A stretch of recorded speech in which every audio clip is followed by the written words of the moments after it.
Undercover Carson, secret agent.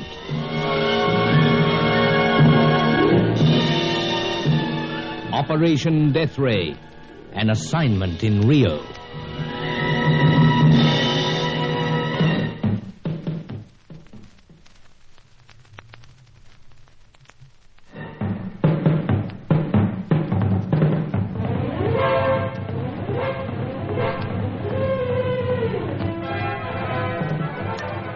Operation Deathray had been full of surprises from the start. Now they were coming thick and fast. Through the tropical downpour, Angelo and I had seen a strange light gleaming at the top of a crumbling mess of ancient ruins. Believing this to be the abode of evil spirits, Angelo took fright and ran. I followed and so reached the place where Herman Nagel landed us, just in time to see the seaplane taking off and vanishing into the heavy clouds. We were treacherously stranded, it seemed. We made a temporary shelter with the rubber dinghy, and Angelo collapsed into a sleep of sheer exhaustion. But that light still beckoned. I decided to investigate, and at the base of the ruins I overheard our third scientist, a European, talking weakly to a girl with a fresh English voice. From their talk, I gathered that the sinister Chaco had been here first. Then I was struggling with a bunch of natives. Then came oblivion. When I woke, my head was throbbing, but it was still like a dream. Oh, thank heavens you've opened your eyes at last. Oh, my dear. Had I known you were beside me, my eyes would have opened much earlier. Don't try to get up. You've had a terrible blow on the back of the head. Yeah, so it seems. Is it very painful? Oh, it is rather. But where am I? In a room at the bottom of an old temple. The natives carried you here. Violent little fellows, those natives. But you were snooping. That's why they attacked. Well, I dare say I must have looked a trifle furtive. They thought you meant us harm. Why didn't you call out? If only you knew how long we've been waiting for you. You were expecting me? Naturally. Oh. Father's been saying all along that some of his friends from Rio would come here. And I'm one of those friends? Well, I imagine so. Otherwise, why would you be here? Well, there could be other reasons. What? Perhaps you're not a friend. Now, steady, my dear. That juiced head of mine. Perhaps you come from Chaco. Chaco? Chaco? What Dickens are you talking about? You don't know Chaco? No, I don't know him. Who are you, then? Now, let me sit up. Sit up and introduce myself. The name's Carson. Bruce Carson. I'm the representative of a British meat importing firm. I happen to be in this part of the world on general business, and to this particular spot in the course of survey for new cattle areas. The company hopes to open them up, you know. Then you're not a friend of Father's? Now, let's put it this way. I'm perfectly willing to be a friend, even if only on account of his daughter. You say that you came here on a survey? So? By aeroplane? That's right. We touched down on that stretch of water about half a mile away. Then late this afternoon we did hear a plane. So, just before the storm. This is all so strange. I'm finding it a little that way myself. You see, I have a friend with me. Where is he? He's sleeping peacefully back there near the water. He was in a great state when first we saw those ruins. Stirred up all the age-old fear in his heart when he saw that light burning. Why should it stir up fear in him? He's a native of South America. He linked the light with some old legends. There's nothing to be feared. Then, what causes light? Well, I can't tell you that. Why not? You must ask Father. And, Father's a scientist? Yes. You know, dear, the situation's quite incredible. Here in the wilds, I find a fair sprig of English beauty. It rather bewilders me. I came here to be with my father. He's a very sick man. His sight has failed, and every day he's been growing weaker. Yet, from what I overheard, your father seemed to be a European of some sort. That's right. But my mother was English. She took me to England before World War II. For 15 years there was no word of Father, but he managed to trace me, and then he asked me to come to South America to be with him. And you came here, to this wilderness? Yes, though only to find him alone, but for the natives, and terribly sick. But what was your father doing in a place like this? He wanted to be alone from the rest of the world. There were other reasons, though it's not for me to tell you. Oh, I see. I overheard him calling you Sally. That's my name. Oh, yes, of course, but the other part of it. Oh, Bruin. My father's Professor Bruin. And what part of the old country are you from, Sally? I was in London when his agents found me, just working as a receptionist. I'm afraid I wasn't anything special. I rather think you are, dear. Howsoever, how long have you been here? 7 weeks, that's all. Though it seems an age. How did you get here? By a plane, a seaplane. A seaplane? Who was the pilot? Oh, some Brazilian.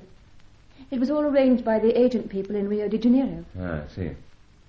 But you sound as if you mightn't believe me. Oh, I do. Yeah, but it's odd, as I said, finding you in this distant hole. Intrigue.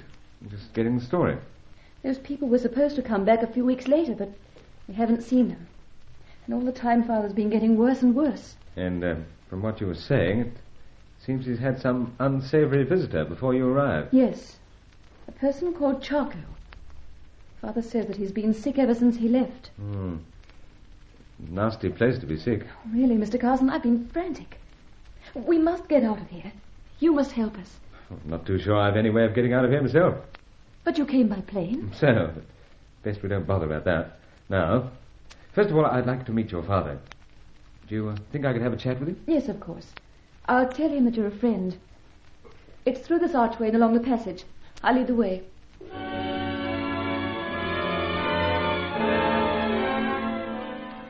I'd keep saying that the situation was incredible, except that so many incredible things happened on this assignment. Sally Bruin was about 22, with chestnut hair, short on slight shoulders. It danced as she led the way through the ancient archway and along the rough-hewn passage, the stones grimed with the dust of centuries. The professor was in the vault-like room where I'd eavesdropped. Several small and ugly natives slipped away as we entered. The man was alarmingly frail, his skin a deathly color, wrinkled over a gaunt head. I was face to face with another of the scientists, and death was at his elbow, too. Sally introduced me, but to him I was no friend. A friend? You call yourself a friend? You are from Charco. My dear Professor, as your daughter has explained, I'm a British businessman. My daughter is poorly versed in the treacherous ways of your kind. Father, if you could only see... Yeah, he is handsome, no doubt. It is the simplest of deceptions.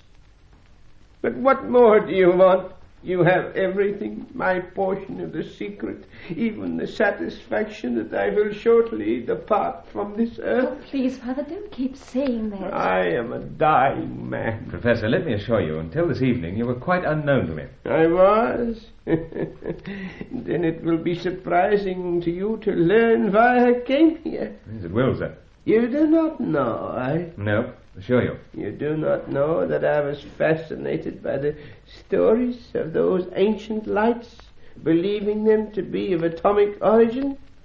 You do not know that I built a laboratory here in the ancient ruins and continued my experiments, thinking that I alone might succeed in developing a Deathray?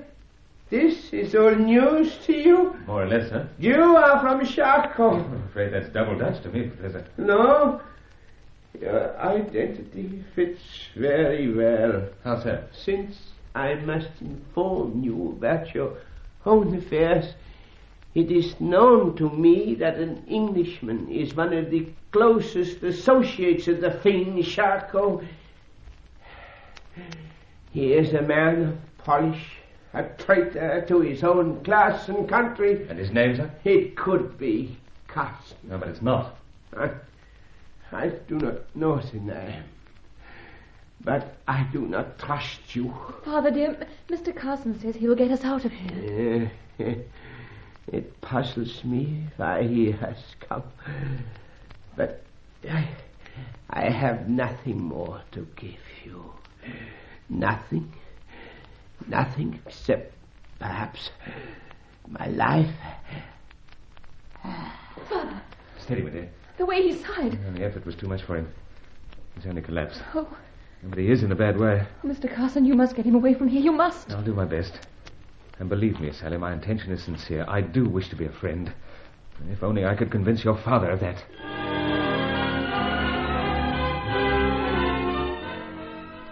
I had no idea what wasting disease was so steadily sapping the strength of the professor. But even though Chaco had beaten us once again to vital information, there were still things that Bruin could tell me. That's if he would accept me as a friend. It was indeed frustrating. Nagel had slipped off and left us. Angela was scared stiff. The professor had fallen into a coma that could quite easily be his last. But to pass the time, there was the ingenuous Sally and the unexplained mystery of the lights that never go out. Mr. Carson, I said you must ask Father. So, but how can I ask him? But, well, he's always impressed upon me how it must be kept secret from the natives. You see, it's only with the light that he has any hold over them. In this region, they're in their primitive state. Well, then put it this way. Have these lights been going from way back? You know, from the ancient times this temple here first erected? That's the legend. Not the fact, eh? Oh, well, I suppose I could explain. You keep it to yourself? Of course. Besides, how could I go spilling the beans to the natives hereabouts? Don't know their lingo. All right, then I'll show you. Where to this time? I hope it's not going to frighten you. Well, I don't scare easily. We're going to a place of sacrifice. Sacrifice, eh? Yes, the vault where the ancients had an altar. We go behind it.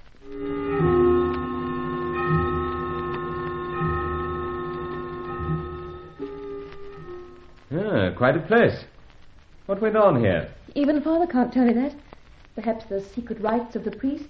So the professor adapted it for his own secret rites. Yes. This was his laboratory. Quite a deal of equipment about. It was all flown here from his agents in Rio. Oh, I see. Anyway, the lights, the secret. It's all very simple. Father explained so that I could handle the compressed gas. Compressed gas? Yes. You see, it comes from these cylinders and goes up through the ruins in a pipe. Yeah, and comes out as a flame the other end. That's right. So that's all. But the natives hereabouts believe it's something supernatural. They believe that Father brought the light with him, that he's a god of some kind, arisen again. But if the lights go out... There'll be trouble. Oh, Father's always warned me of that. Oh, then let's hope they don't. Not before we get you out of here, anyway. What the blazes is that? The stone slab, Mr. Carson. Shut? Yes. Does it do this of its own accord? No. And someone's pushed it? Yes, the natives. But look! What now? The pipe from the cylinder. It's not connected. Great heavens. It's the light, Mr. Carson. The light has gone out.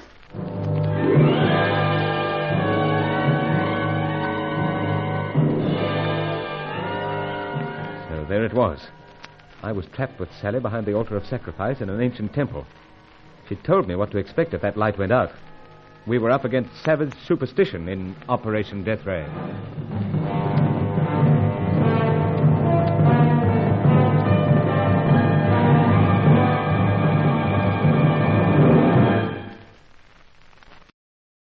Join Lost in Brazil tomorrow for the next episode of Undercover Carson. Also visit our channel rumble.com/c/Lost in Brazil for more episodes like this, and visit rumble.com/c/GAR for more radio programs like this.